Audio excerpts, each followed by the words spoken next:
Okay, welcome. We're on Daf Lamed Ches. Lamed Ches. So the subject goes further with, of course, with yevamos, and the subject now is about the status of the woman when she's in waiting period.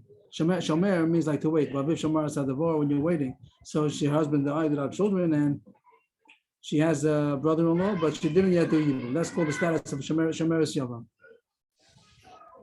So the Mishnah talks about now as far as the financial laws of her status in relation to her brother-in-law, who is on deck to take her for yibum.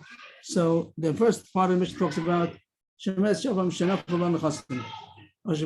woman who's in this state that she's waiting for yibum, and she got a Yerusha. Somebody died. One of her relatives died. She doesn't inherit her husband. A woman doesn't inherit her husband. Then it goes to the father, if not to the brothers. If not, it stays in the a woman does not inherit her husband. The husband inherits his wife. A woman doesn't inherit her husband. So here the case is she got a Yerusha somehow. Her father died, her brother died, whatever it might be. A case that she gets a Yerusha. So. And now the question is, how much control or jurisdiction does the yavam have on these nechasim? A husband has jurisdiction over his wife's property. So just to introduce that there's a stage called arusa, there's a stage called nesua. Arusa by kedushin and nesuin. Nowadays we do it all together under the chuppah, but once upon a time they separated it, and kedushin means when he gives her a ring or money. Aret mikudeshasli, which is called kedushin or rusin, and the nesua means when they consummate their marriage, when they live together. So the husband only gets jurisdiction over his wife's property after nesua. By erisin, he does not yet have. Yet. Means the fact that when a woman has property, she brings property into the marriage. So we'll see right away there are two ways how to do that. And the husband's jurisdiction on the wife's property only happens from the nesuin, not from the erisin. And now the question is about a shemeres yavam. Does the brother-in-law who's on deck to do yibum, he could do yibum, he might do chalitza, but he's on deck, shemeres yavam, she's a shemeres yavam, does he have jurisdiction on her property? So it says, Modim b'shamu b'silal shemacheres from the senes v'kanya, that she's a lachatchila allowed to sell it if she wants, if she can give it, she can sell it, if she can give it away, it means he has no jurisdiction. Yeah, makes sense. And this is even less than an arusa. It's a chiddush that we're going to see that Ahmad Beis, but still holds that by an arusa, a regular woman, but when she has kedushin, so then she, even though the husband does not yet start eating perus, he doesn't have, supposed to eat the profits of his wife's property yet, but she's not allowed to sell. It could be because since it's designated to him, he's supposed to get the perus, so she doesn't have the right to sell it. If she sells it, it's a sale. We'll see Ahmad Beis, but she's not allowed to sell it. And this is even more lenient. It says that shemeres yavam, he has no jurisdiction during that period, and even lachatchila she's allowed to sell it. So that's the first part of the Mishnah. A woman who's waiting to do yibum, and she got an inheritance, which means that she owns property. So Beisham and Beisil both agree, even though Beisil usually holds that a arusa is not allowed to sell her property. But here he agrees, but still agrees that she's allowed to lachatchila sell or give away her property, and it's a good sale. Okay, that's the first halacha. It seems so far that the brother-in-law, the yavam, doesn't have any jurisdiction on the yavam's property until he does yibum. We could jump to the end of the Mishnah where it's going to say that once he marries her, then he has full jurisdiction. Once he marries her, then it's his wife. But in between, it talks about a stage which might be problematic. It says Mesa. What if she died during that stage? She was waiting for yibum and she died. Her husband died. She's waiting for yibum and then she died. And she has an estate. Who's going to inherit the estate? What's done with her estate? And the Mishnah talks about two kinds of her estate. One is called ksuba, one is called nechasim and nechasim v'yosimima. So there are two kinds of ways that a woman can bring property into her marriage. The first one is called ksuba or nedunya or nechsetzon brazel, which would mean that it's assessed how much it's worth when she brings in. So they assess how much it's worth, and the husband obligates himself. He takes a guarantee. If that amount of money, she brings in property that's worth $100,000. So the husband is mechuyev to give her back $100,000 if he ever divorces her or if he dies first. And it does make a difference if the property gets worth more, gets worth less, gets destroyed. It's his. In other words, it's like as if he bought it. He buy and he owes it back money, but doesn't have to give back the same piece of property. He took responsibility to guarantee that amount of money that she brought in. And that's called, let's say it's on Basel. Son Basel literally would mean iron sheep. Why is it called iron sheep? Because it stays the same. It doesn't fluctuate. It doesn't get more, it doesn't get less. It's guaranteed 100%. So that's her property that she's owed. It means that here the husband died first, and she has the husband that she had brought into the first marriage. And that is called ksuba. Sometimes they call it a dowry. And now she died. And the question is, who's going to inherit that? Is it going to be her family, or is it going to be the husband's family, the yavam? Does he have some jurisdiction on it? Which is really the same question as the beginning of the Mishnah. Does the yavam have any jurisdiction over his wife's property? And the Gemara is going to juggle to figure out the difference between the first part of the Mishnah, which is said he had no jurisdiction and he's allowed l'chadchila sell. And here it talks about, it says that he has some, maybe he does have jurisdiction. That's going to be a problem. So that's ksuba. Ksuba means the nixet on Barzal, the property.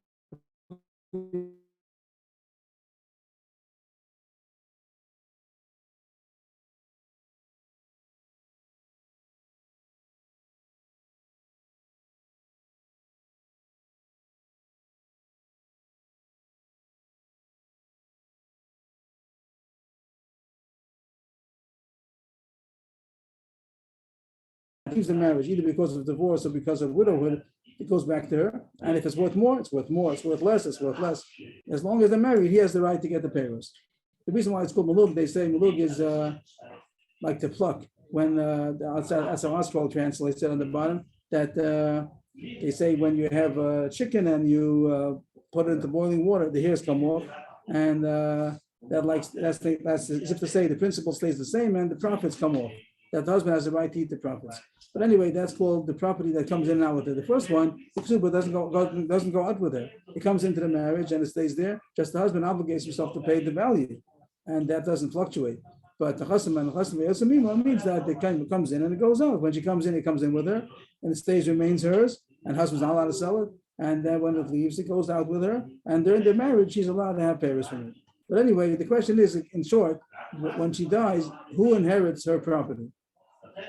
If she died during the Shemeres Yavam period, who inherits that property? So we would have thought that in the beginning of the Mishnah said that he has no rights yet. The same way the first part of the Mishnah said that if she got a Yerusha, he has no rights to it. She's allowed to sell l'chadchila. That sounds like he has no rights to her property yet. So we would have thought in this case also, if she died, so he has no rights, and it would go to alter her Yorshim. That's what we would have thought. But now we're going to be surprised, and the Mishnah says differently. That it's a suffix. It seems to be a suffix. Who has jurisdiction over this property? Is it hers, or is it the Yavams? And therefore, the Yoshi Abal means really the Yavam. Who's the one who inherits the husband, her dead husband? The Yavam. We had already a couple of times that the Yavam gets the Yerusha, not the father or the other brothers. Only one of those Yibam. He's the one who gets the nechasim of the dead brother. So here it says that there's Yachloku, Yoshiabal, and Yoshiab. Yoshiab would mean her family. She if maybe Yoshiab means, I don't know why it's called Yoshiab, it really means her Yoshim. Yoshiab, her father. It could be that she has children from a different marriage also, but let's keep it simple. Yoshiab means her family. So there's a suffix who her estate belongs to, and if she dies, it's divided between the two sides of the suffix, either the husband or her. So it goes that the Yorshim, the inheritors of the husband and the inheritors of the father's side, means her family on her father's side. So that's Yachloku. Beisil also considers it a suffix. Means here comes interesting that both Bishama and Beisil both seem to say that it's a suffix. Who belongs to? Just they have a different opinion. What do you do in case of a suffix? Beishamai says that they're divided. Yachloku. Beisil says that each type of estate remains status quo in whose chazaka it's in, which is ksuba b'cheska yosheaval and the chasam b'yosemima b'cheska yosheav. That ksuba, what does the ksuba mean? We said the ksuba means the dowry that the woman brought in and it belongs to the husband now. Just he obligates himself to pay money from his own pocket for the value of that estate. but that's more. But right now it's his. Just he owes her money. So that's called that it's in his chazaka, and therefore that stays by him. He doesn't have to give the ksuba. But the nechasma and the nechasma yosemima, the nechasma malug, which the property, the goof of the property remains hers. Just he had a right to eat the profits of it, but it's her property. So therefore, if there's a suffix who it belongs to, so it stays in her family. I'm reading the Mishnah simply, as simple as I was able to get it, and it could be that things are going to change. Some Mepharshim say differently, but I think that it's a simple way of getting to the Mishnah. And the beginning of the Mishnah was talking about both parts of the Mishnah, talking about what is the status of her property while she's in that matzav of Shomeres Yavam, and the Mishnah seems to change. In the beginning, it says that that Yavam has no jurisdiction over it, and therefore she can start the lachatchila. And the next part of the Mishnah says it's a suffix between her family and his family. Then the question is, Beishamai Beisil, what do you do in the case of a suffix? Beishamai says he divided. Beisil says that each one stays in his own chazaka. But everyone seems to hold that it's a suffix, and that seems to contradict the beginning of the Mishnah that said that Yavam had no jurisdiction over the property. So we'll leave that. We'll come to the Gemara right away. That's what the Mishnah seems to say. And then the Mishnah ends off. Once he married her, if the Yavam actually married the sister-in-law, so then Arei Kishtol Choldova, that's his wife, as far as all matters, as far as our matters are concerned, that he would yashin her, and she's not allowed to sell the property. Once she's married, she's not allowed to sell the property. And even if she does, it doesn't take effect. So she's his wife. Once he did Yibam was like his wife. But there's one point that she's not mamash a wife, which means that the first marriage, so then the husband, all of his estate is obligated as a lien on all this property to pay the ksuba. He has obligations to pay the ksuba. As we said, either the ksuba would mean what we said before, that the nefset tzon barzel, the property that she brought in, the dowry she brought in, so he obligates his property, a lien on his property to pay for that. He's allowed to sell it now, it's his, but he has to pay it back. Also, we can throw in here the ksuba also might mean whatever he's mechayev, mana, masayim, whatever money he obligates himself for ksuba. So also that's on all of his nechasim. But the yavam, even though he takes over the obligation of the brother, but it's only on whatever he yarshin from his brother. It means he takes the wife, he takes his brother's wife, and also he gets the Yirusha from his brother. But the ksuba is only on the what he yarshin. Let's say he has other estates also. He's his own person. Besides getting his brother's inheritance, he also has his own estate. So you might think that the ksuba also goes on to the new Yavam's estate. No, the lien is only on the deceased brother's estate that he got a Yerusha from, but it doesn't go on to his own estate. Okay, the Mishnah seems pretty good, as we can read it, but there seems to be a contradiction. At the beginning of the Mishnah said that during the state of Shomeres Yavam, the husband, the Yavam doesn't have any jurisdiction. And then the next case, let's talk about some suffix jurisdiction, because it says if she dies, there's a suffix who inherits. So that's going to be the Gemara's kasha. So the Gemara starts off, Ma'ishna Reisha lo pligi or Ma'ishna Sefer de pligi. I have a little difficulty with the words of the Mishnah of the Gemara, because the Gemara makes it sound like we're only attacking Beishamai. How come Beishamai is arguing? It doesn't argue. There are no machlokas in the Reisha, and in the Sefer there is a machlokas. The Chorah, the issue is a little different. I'm not saying what I think. I don't have clarity, but the Chorah Gemara is asking that how come in the Reisha both Beishamai and Beisil, both of them hold that he has no jurisdiction, and in the Sefer both of them hold that there's a suffix of jurisdiction. What to do exactly in machlokas is not the point. It seems this issue is not the point why they're arguing. It's not the point so much as why is there a suffix? What do you do on a suffix? Beishamai says echloku, Beisil says that it goes with the chazaka. That's already a detail. What do you do in case of suffix? But the main kasha seems to be, how come in the Reisha there was no suffix? It didn't belong to him at all, only to her. And in the Sefer, it seems that it's a suffix who it belongs to. What do you do in case of a suffix? Machlok is what you do. But how come there's a suffix who it belongs to? That seems to be the kasha. It doesn't fit into the words so well the way I'm saying it, but just for now, that's the best that I did. So just to map out the Gemara coming up, the Gemara is going to have 4 terutzim. On this kasha, we'll see as much as we can do today. It's first going to be Ula as the first teretz, and then just to scroll ahead to see what's happening. There's going to be also. Can I trouble you to repeat the question? In the Mishnah has 2 cases: the Reisha, and you can call it 3 parts to the Mishnah. The Reisha, and then the next case is Mesa. We'll leave out the end of the Mishnah where it says Kansa. We'll leave it out. So in the case while she's a Shomeres Yavam, does the brother-in-law have any jurisdiction on her property? The Reisha says a case where she got a Yerusha. She got inheritance she got an inheritance. Is she allowed to sell it? Isn't the Mishnah? She's allowed to sell it. she's allowed to sell it, no problem. And that means that the husband has no jurisdiction. The Yavam has no jurisdiction on it. If he'd have jurisdiction, she wouldn't be allowed to sell it because he has rights to it. Here it says the Yavam has no jurisdiction. In the next case, where it talks about if she died during that period of Shemeres Yavam, it's a suffix who has jurisdiction. Does the Yavam have or not? And therefore it says, what do you do in case of a suffix? Either Yachloku, that both Yarshim of the husband and of the wife, they divide, or Basil says each one has a chazaka. If the parts that the husband has a chazaka, then it stays in his family. The one that the wife has a chazaka, it stays in her family. But both of them agree that there's a suffix going on, and the husband has some kind of a suffix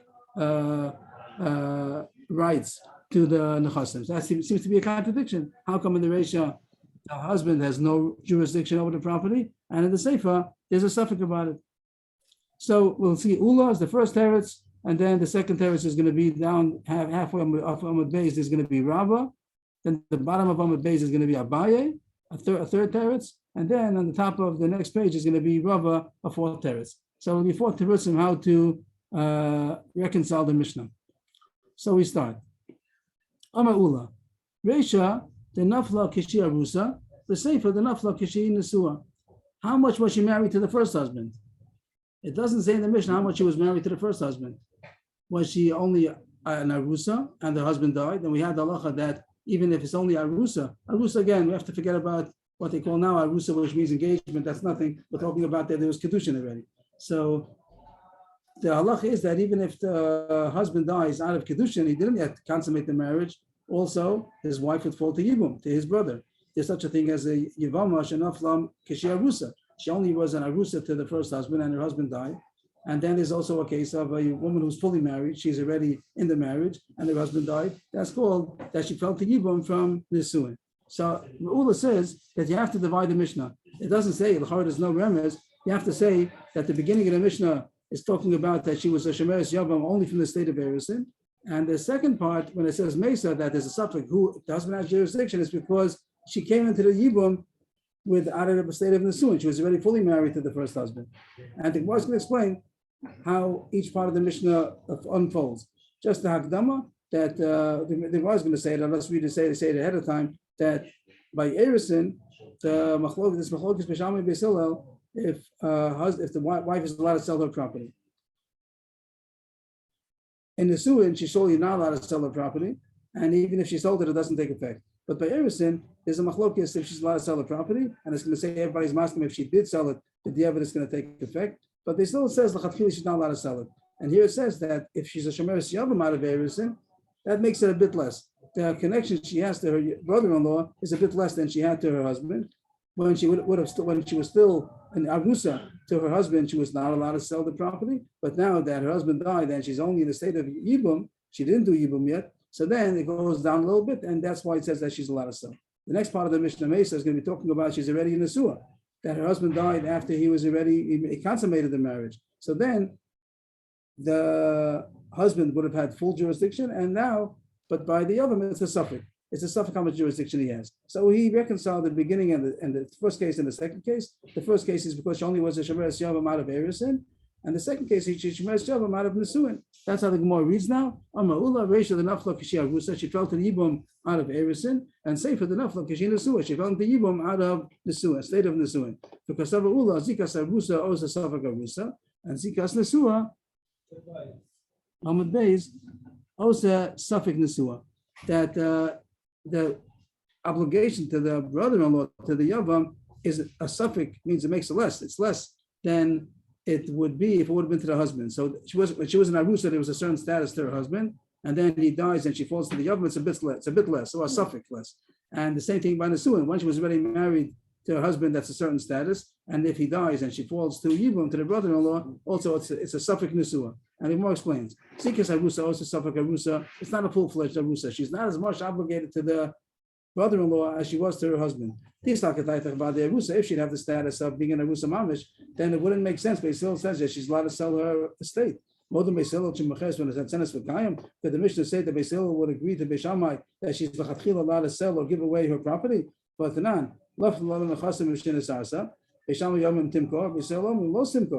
that if a woman got a Yerusha got property in the state of Erisin. She was in a arusa to her husband.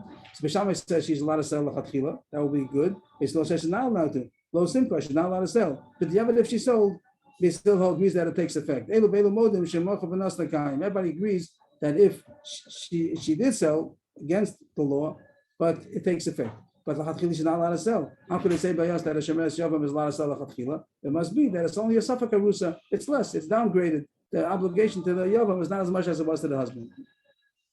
That the obligation that she has to the yavam out of erisin is less than the mamish erisin. It's called a safek arusa, and that safek makes that we even lachatchila we allow her to sell. And also zikas nesua, also safek nesua. If she fell into yibum out of a state of nesua, and she was fully married to her first husband, consummated the marriage, and then her husband died, then it's a safek nesua. Why is that? The Gemara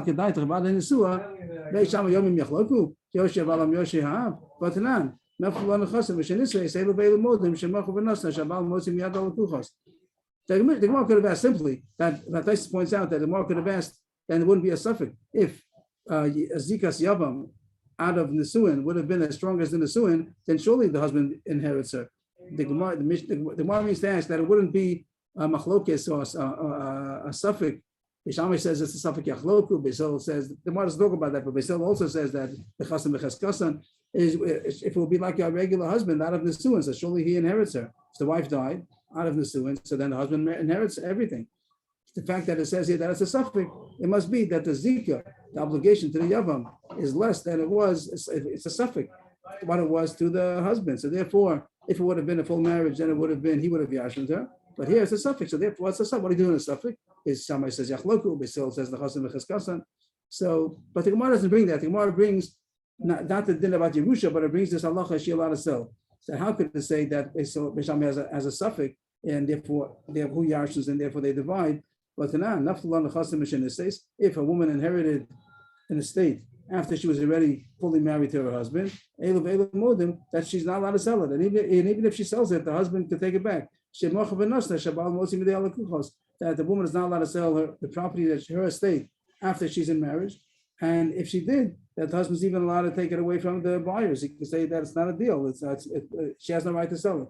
And the Gemara could have asked better. Taisha says the Gemara could have asked that showing that he inherits. That's the subject we're talking about. That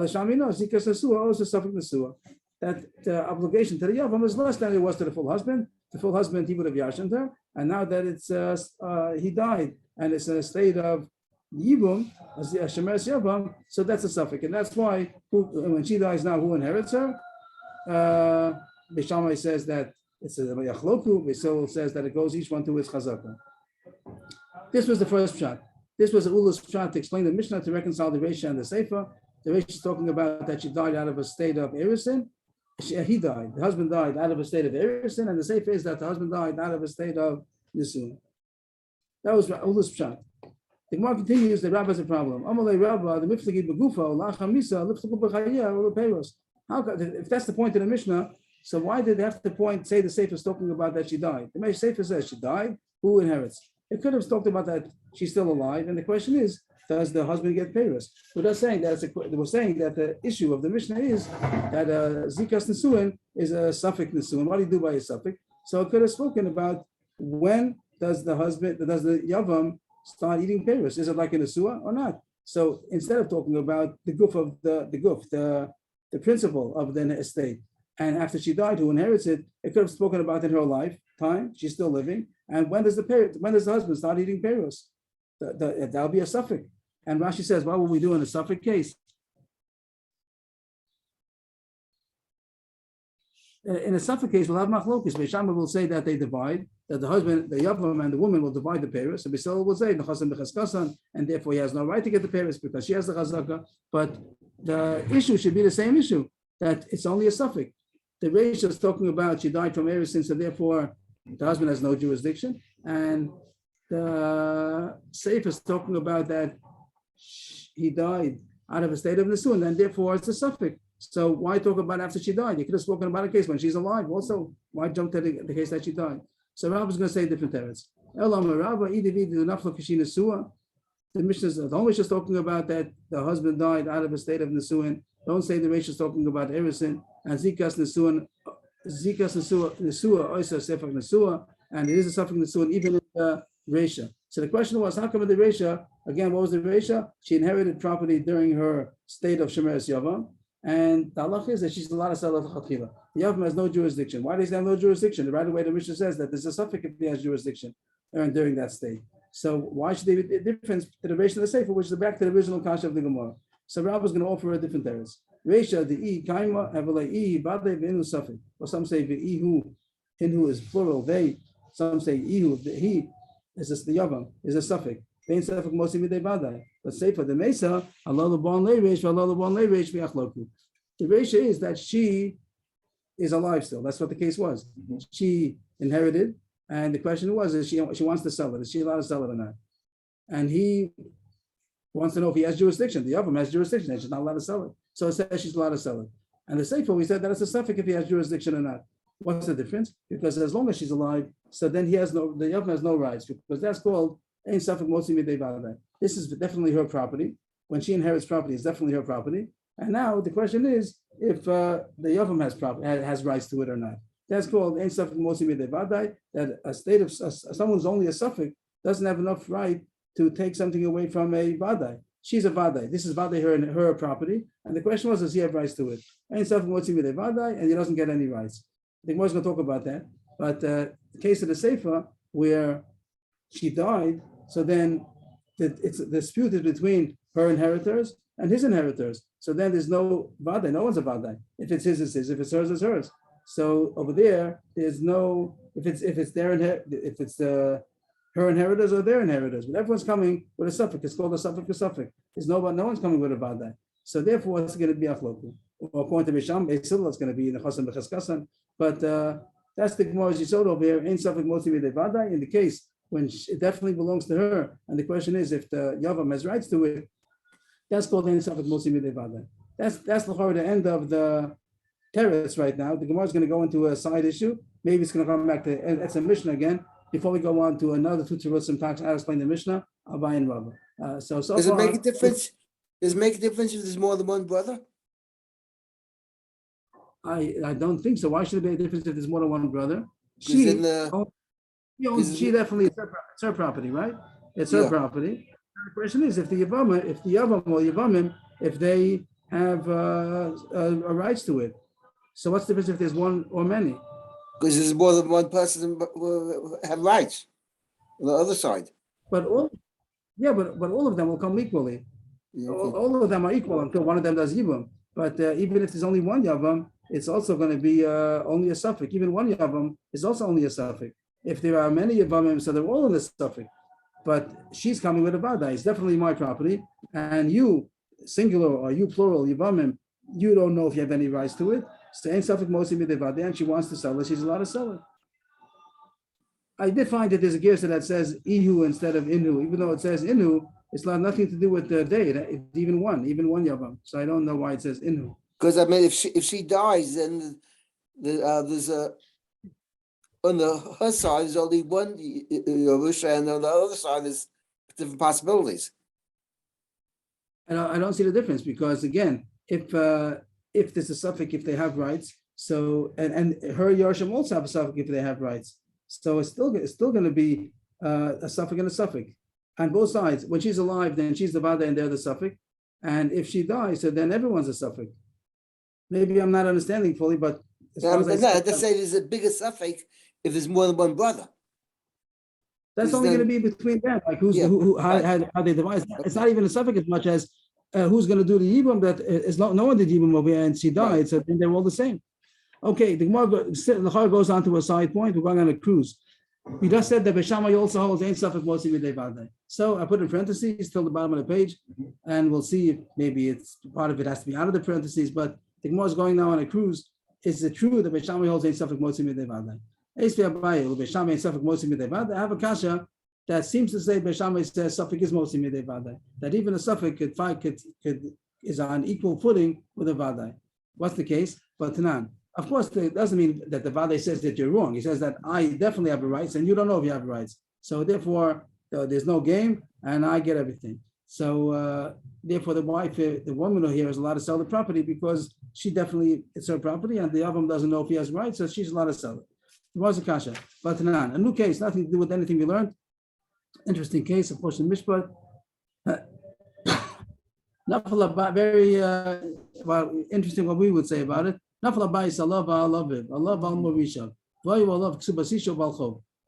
A man, in case is a man and a father, or other people that would be bequeathing property to him. It doesn't make it. We'll take the case of a man and a father. A man and a father died. It was a crash, whatever. House caved in on them. Both of them died. We don't know who died first. We had a similar case once before about yevamos with but let's keep to this case a financial case that a father and a son died. The son had creditors. The son had people that he owed money to, but he had no property to pay them. He owed money, but he had no property. And now he died together with his father. The father had property. So what happens now? We don't know if the creditor has a right to collect from the property, because if the father died first, so in that split second, the son inherited him, even though it takes time to go through court until he got all the documents, but Lamai said the inheritance happens in a split second. So as soon as the father died, the son inherited the property, and then when he died a couple of minutes later, so then it's his property that is now belonging to him, to the Yorshim, to his Yorshim, but there's a Balchov, there's a creditor that has a right to it. A creditor has a right before from the Yorshim, he can collect. So the Balchov, the creditor steps in and he says that maybe the father died first and the property of the father went over to the son and I have a right to collect it. But the Yorshim say maybe not. Maybe the son died first. The Yorshim of the father, they say that maybe the son died first. And when the father died, it goes to his Yorshim. It's true that part of it goes, it means that it goes to all the Yorshim, they are brothers. This father had different sons besides the one son, and the other Yorshim, and they say that maybe the son died first, and the property belongs to all of us. And then the son of a Yorshim, then you don't have rights to collect from that. That's the scenario. Any kind of a mortgage, any kind of a person who would bequeath his property to this man. And the son had debts. Either he owes a wife ksuba or he owes a creditor money. The Yorshim of the father say that it's possible that they're taking the side that the son died first and then the father, and therefore the son did not inherit. And the Balchov says, the creditor of the son says that maybe the father died first and the property went over to the son and have a right to collect. So what do you say about this? Beishamai says it's a suffix we don't know, so both of them they divide in half. Balchov gets half and the Yorshim get half. The Beisil says that you leave it in the chazaka. What's the chazaka? We knew that it belonged to the father's family. The question is, did the Balchov collect or not? So you leave it by the father. So here, the Gemara is asking, you look at that, Beishamai says Yachloku. Why is Beishamai say Yachloku? If you say, ain't suffix mosi midei vadai, so the Balchov is the suffix. And it definitely belonged to the Yorshim. And the question is if he's allowed to take it out. Because he's suffix, you see that suffix has a strength as much as the vadai does. If you say the Beishamai agrees, ain't suffix mosi midei vadai, then the Beisil should be right. Beishamai shouldn't say that they achlogu. The answer is that's the most kasha. The mind says kasavi Beishamai shtar omedik boski gomi domi. The fact that he has a star, we don't look at the star that he has to collect. Rashi explains that the Gemara's kasha was because the Balchov that has to collect, the fact that he has to collect, that means that is once removed. The Yorshim, it's true, we don't know if the Yarshin or not, but that's called that there's only Yerusha, it happens automatically. But the Balchov that has to make a collection, that's called one step removed, and he's not as much of a Vadai. They're more Vadai than him. And the Gemara says no, that star, since he has a star, he has a document that says that he's owed money, that's as good as being collected. The fact that he has to physically collect it, that doesn't make a difference to us. It's as good as a closed deal. The fact that he has a right to collect. So that answers the kasha that they're not more muhsik they're not more vadai than him. And now the Gemara goes on to that. The Gemara goes on a side, a tangent about that point. Does he hold style? The Gemara is going to bring other information about that concept. Do you say that a document is considered as if it's already cashed in? Well, we're not telling you. How do you know that? How do you know that Beishamai holds that a contract, a document which is supposed to be collected as if it's collected already. Itnan, Mesu Balein, very interesting case. Mesu Balein, not Shalosh Shasu. There's a woman who was a sota. What happened? That there was a woman who was suspected that she was having relations with a man. The husband warned her, don't be in seclusion with that man, and she transgressed, and she did. She had against seclusion, but she still says that she didn't have relations. So the din is that she's a sota, and she has to drink from the Mayim Hamorim in order to be able to prove her innocence. And if she doesn't, then she has to get divorced. If she drinks, Hashem says that if she's innocent, everything's going to be fine, and she can go back to her husband. And if she was guilty, so then she's going to die. That's the Mayim Hamorim. So here it can happen the case that she was a sota, and she was ready to drink, and then the husband died. The husband died, and she can't drink. Once the husband dies, she can't drink. She can't drink. Now the question is, does she get ksuba? Means that the woman, if she was guilty, so then she has no right to have ksuba. If she was innocent, she has the right to get ksuba. So what do you do now? The husband died, and that episode is over already. Whatever's going to happen, whatever she did. But now she says, I want ksuba. And we say, maybe you don't deserve ksuba because you're a mazana. So it says a mission about that. Mesu Balein, if the husbands of the sota died, Ashlo Shosu, before they drank, right, that's the case. They have a right to get ksuba. That the Asking Gemara is going to deal with. Why have a right to have ksuba? There's a suffix, she was mazana. So how could they take ksuba? Either they drink to prove their innocence, and then it seems they can take ksuba, or they can't take ksuba. It sounds like, superficially, it sounds like Basil is saying they should drink now in order to prove their innocence to get the ksuba. And that's right away the Gemara says can't mean that. You mean to say a possibility they're allowed to drink even after the husband died? Maybe the Torah says that the husband should bring his wife. There's no such thing as a woman drinking the Mayim Hamorim if the husband died already. So it doesn't mean to say that, but lucky, you don't have the possibility of the husband to come. It still means to say she only could drink if she only could get ksuba if she drank, and she didn't drink, and she can't drink, so she doesn't get ksuba. Okay, so what does it say? That according to Beis Hillel, she doesn't get ksuba. According to Beis Shammai, she doesn't get ksuba, and that's the question. Why does she get ksuba? Ain't suffix closely with the vaday.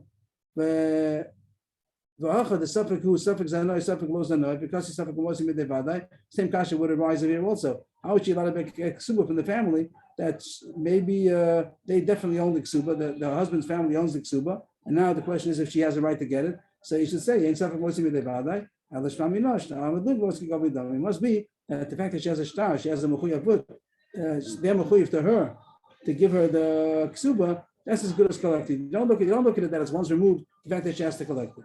So the Gemara proved not a kasha again. Just to zoom out what happened. The Gemara had a kasha on the Mishnah by us, and Rabbah said that the difference between the Reisha and the Sefer is that the Reisha is called Ein Safek Mosim Yedevadeh because the woman is definitely her nechasim. The question is if the yavam got jurisdiction or not. So Ein Safek Mosim Yedevadeh. The Gemara had a kasha. Beishamar has no Ein Safek Mosim Yedevadeh. By the case of a father and son dying, you don't know who died first, and over there we say achloku as far as the creditor. So you see that they're both equal. The suffix of the vaday. The Gemara says there is because the creditor is as good as being in because his shtar that says he has a right to collect is as if it's been collected already. You just don't know who. Both of them are considered mozakim. And the Gemara proves that from the case of the sota that's allowed to get ksuba, even though l'chora she's only a suffix. It must be that shtar amadur was gavi dami.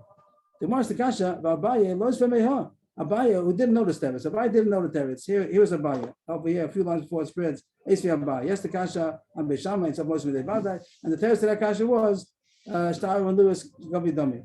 But Abaya didn't notice teretz. He should have asked the kasha just as well from the case of the sota. Why did he ask only from the case of Nefal Abayis? I love him. He should have asked in the case of the sota that how come Beis Shammai says she's allowed to get the ksuba. He didn't know the answer anyway. Why didn't Abaya ask the kasha from the ksuba that you see? Beis Shammai says something most of the more answers. Maybe by ksuba sisha will be more makel to make it easier for her to get ksuba because of chen. The word chen means grace, and the point is that it should be easier for her to agree to get married.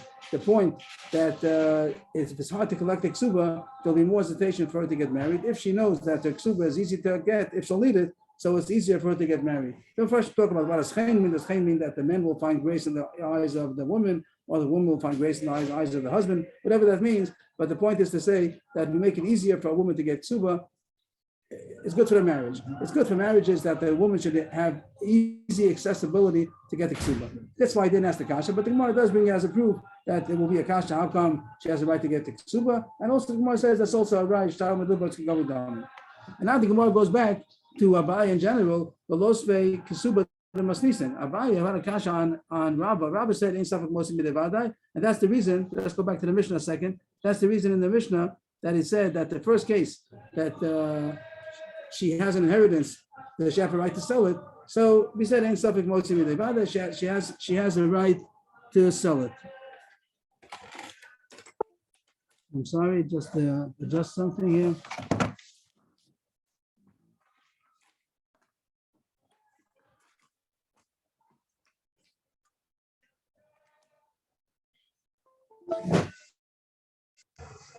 The Gemara's kasha was in Safek Motzi Medevad. The Gemara's kasha was how come in the Reisha he has no jurisdiction in the Sefer it's Safek, and the Gemara answered Rabbi's teretz was in Safek Motzi Medevad. As long as she's alive, ain't Safek Motzi Medevad.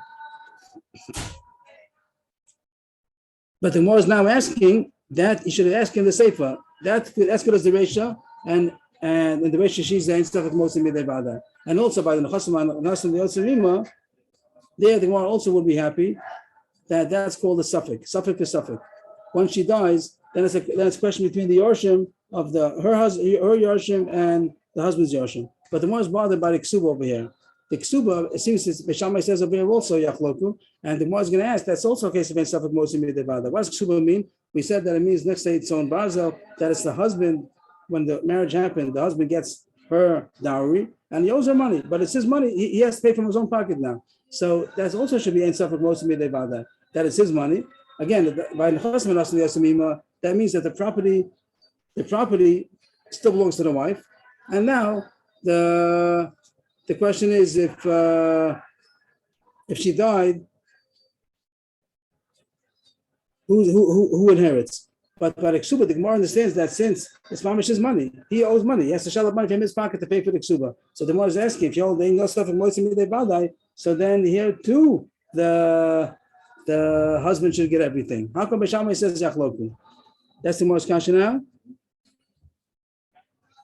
The Lord said b'ksuba the masnisen. Abai should have asked that in the case of the ksuba in our Mishnah, Beishamai says over the yachloku, it should be all by the husband if you say and stuff of Moshe Midevada. The Gemara answers low pligi. The Taka Beishamai doesn't argue over there. Beishamai agrees over there that it stays by the husband.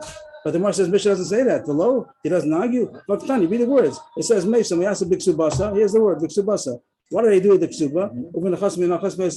Beishamai says yachloku. Yachloku Yosha Balam Yoshav. How could he say that Beishamai doesn't argue? It says openly by ksuba. Beishamai says yachloku. So it says openly. Beishamai argues over there also. The Gemara says no. You have to read the Mishnah differently, which is very big chiddush out of the Gemara is reading it. Hachikama Meisa Mayasu b'ksubasa, and it doesn't answer the question. It doesn't say Beishamai talks about that. The Mishnah leaves it open, which is very strange. That the Mishnah says a question, doesn't say the answer, and then you read the Mishnah afterwards. Means you put a big period over here. We'll put a period, as the Gemara does. Take a big period. That's what the Gemara does over there. Puts a period over there. Meisam Yasa b'ksubasa. Period. Question. No answer. Then weiter. And Beishamai says yachloku, and Beisil says nechasim b'cheskasan. Very interesting what the Gemara is doing. I don't get the depth of that, but the Gemara is really doing surgery on the Mishnah to say Beishamai doesn't argue over there. He also agrees that it stays. That's machlokes. Beishamai over there says yachloku b'yosheh balam yosheh. Beisil says nechasim b'cheskasan. So I don't have full clarity how the Gemara could do that, but the Gemara says that according to this teretz that in Tafik Mosim Midevada, Beishamai would not argue on the nichsei its own barzel that it stays by the husband. Amar Rav Ashi masisnam mideka. Rav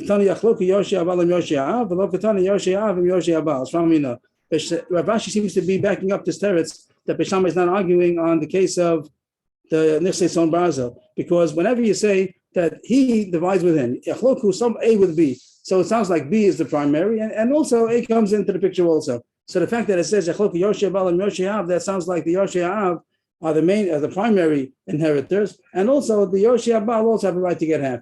That sounds like it's nichsei malug. By nichsei malug, that means that it really belongs to the woman, it's her property, means the Yoshia means her family is the primary inheritors. And also we say, since there's a suffix, so the Yoshia Baal also have a right to get it also. But if it would have been talking about the Ksuba, then it would have said the opposite. It should have said Yoshia and Yoshia Baal, because it's really the husband's money. And if anything, we're allowing the Yoshia, the woman's family, also to take part together with the family of the husband, but it's really his. Shlamina, that he's not arguing on the case of the Ksuba. So far we did two terutzim to reconcile the ratio and the sefer of the Mishnah. We had Ula that said the first case of the Mishnah is talking about that the husband died out of Erisin, and that's why the Yavam has no jurisdiction. The sefer is he died out of first husband died out of Nisuin, and therefore it's a suffix if the Yavam has jurisdiction or not. And Rabbah had a problem with that. It should have said differently in the Mishnah. And Rabbah said a different teretz that as long as she's alive, then it's called ein suffix mosim midevadai. When she died, then it's a suffix b'suffix. The Gemara goes further. One line on the bottom line, a third teretz, a third way to reconcile the Mishnah.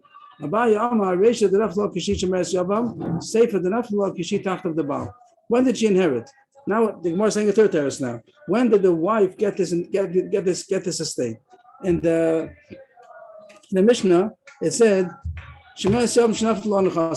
this woman that she got an inheritance. When did she get it? So he said she got it right now. She got it in the state after her husband died. She's a shemeres yavam, and that's when she inherited, and that's when she wants to sell it. So then the husband, the yavam doesn't have a strong hold on it because she got it during the state of Yibam. But the next case, Mesa, the husband listening to let's say some bars and let's say Malug, this was that she got this property ready when she was still married to the first husband. There's the yavam stronger. Whatever the woman got while she was ready, after her husband died already, and she's in the state of Yibum, she's in this limbo state of Yibum, that's the weak connection that the Yavam has, because the brother never had it. But if you back up, and she got the property, she got the estate already during her husband's lifetime, so the husband had a strong hold on it. That's why it's a suffix. Then the Yavam retains that strength that the brother had. The answer is good. There's a difference when did she get the estate? If she got the estate during her widowhood, then the Yavam never had a strong hold on it. But if she already got that estate before, when her husband was still living, that's the Pashup Shad, this is on Bazel, and then it could be she got it afterwards also.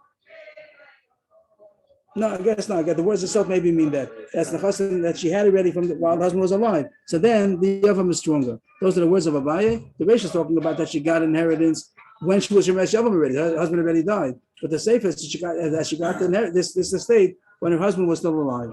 Because these words I don't get there. I hope to come back tomorrow with a little bit better on these words. Because the Gemara is going to talk about right away if his hand is the same as her hand or even stronger. I have to leave it out right now. I don't know the pshat of those words. I'll come back tomorrow. Rava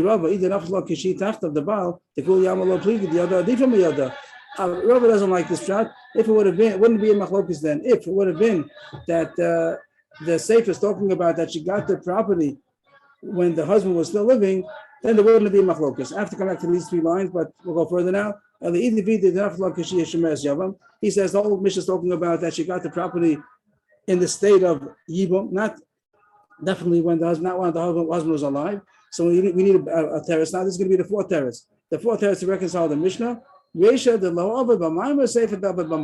Again, it doesn't seem to say in the words of the Mishnah. You don't see that in the Mishnah. But he wants to say that the difference between the Reish and the Sefer is the first case is that he didn't do Maimah, so he has no jurisdiction over it. We said Maimah means that the Yavam, even though he's going to do Yibum, first he says the Ret Kedushin, he gives a Kedushin, even though with the Raisa maybe it's not. We hold like the Maimah is not the Raisa, but it makes a stronger bond. The fact that there's Kedushin before the Yibum. So the Reisha that says he has no jurisdiction is a case where he didn't do any Maimah, and therefore nothing, and she's allowed to sell a Chatchila, and if she die, also it would go only to her family, has no jurisdiction.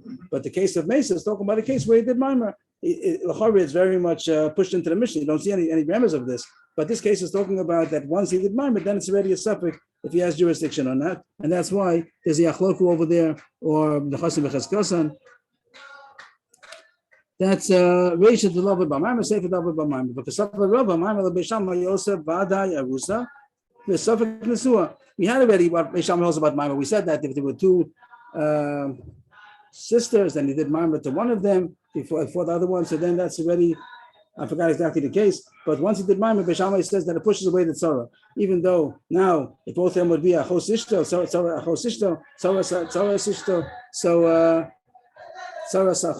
So that's only if there's no Mama. Once there was a Mama, Bishama considered as if it's married already.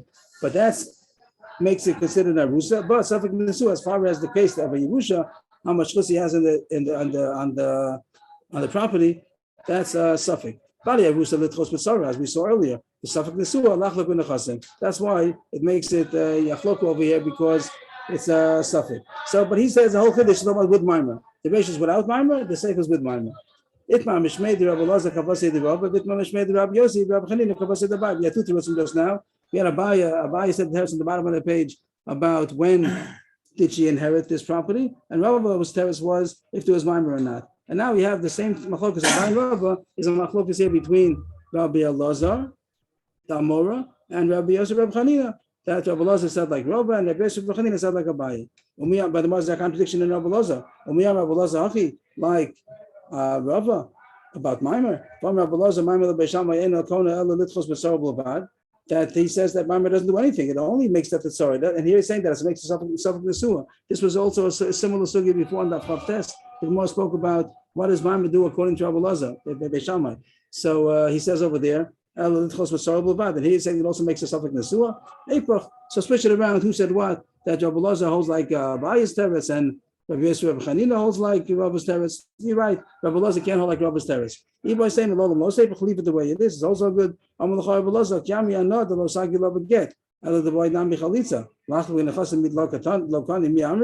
mean to say, don't take my word so seriously that the only thing that it accomplishes is only the bad. I didn't mean that. I meant that it's not going to help that the tzara.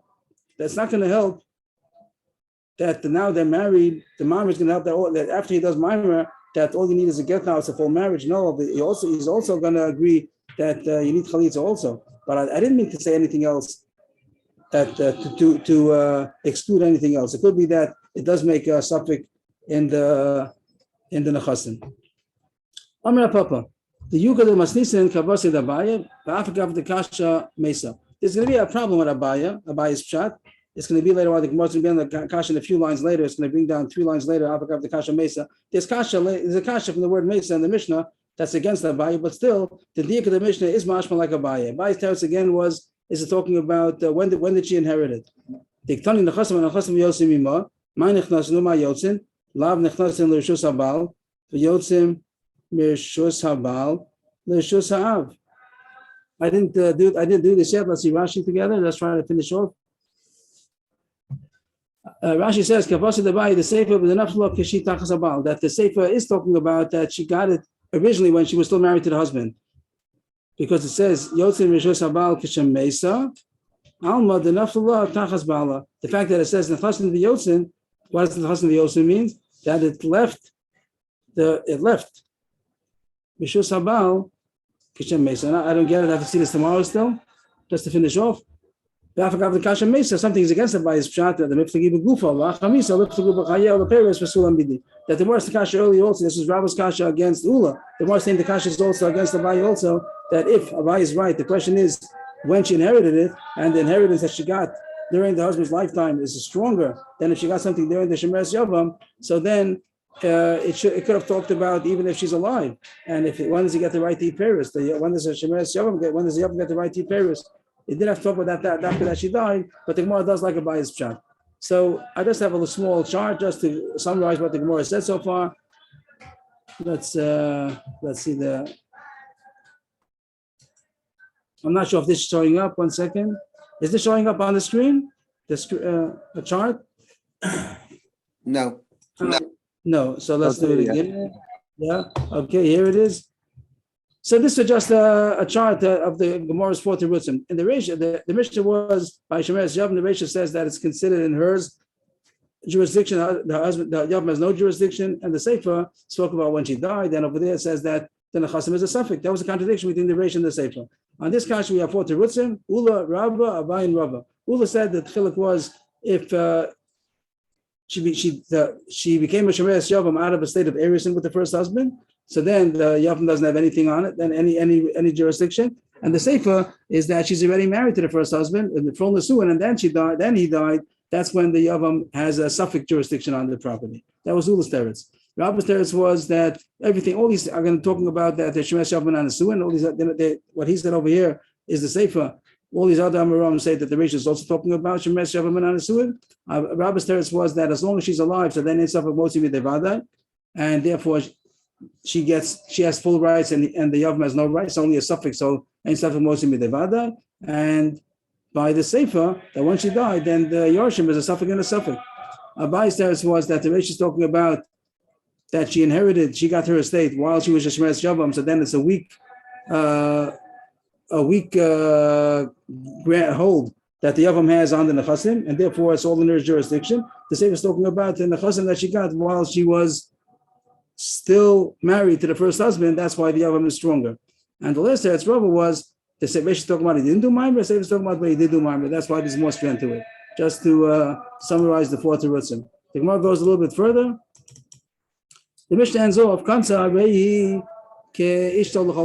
so we said it's talking about as far as our subject. We're talking about how much is Yerusha, and if she has the right to sell. That's simple pshat of the Mishnah. But the fact that it says l'chol davar, she's his wife as regards everything. I'm Rabbi Yisrael Chanina. We had this already.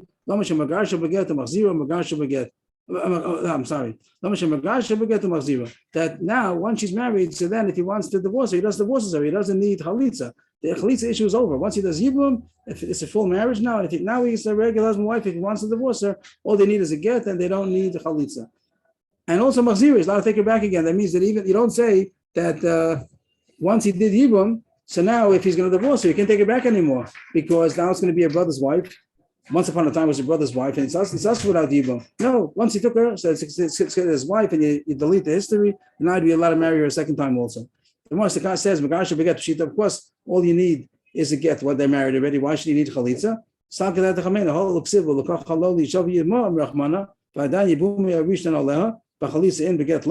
You might think that even after he takes her as a wife, still yibma. The yibma. So it sounds like even though he takes her for a wife, the yibma takes her for a wife, still there's called yibum. You might think that it's still, the yibum is still hanging on them and they need chalitza. The way to get rid of her now would be with the chalitza now with a get. Kamash Malan, that a get. That once they're married, it's a full marriage. The question was, machzir pshita. Of course, it's allowed to take it back. Why not?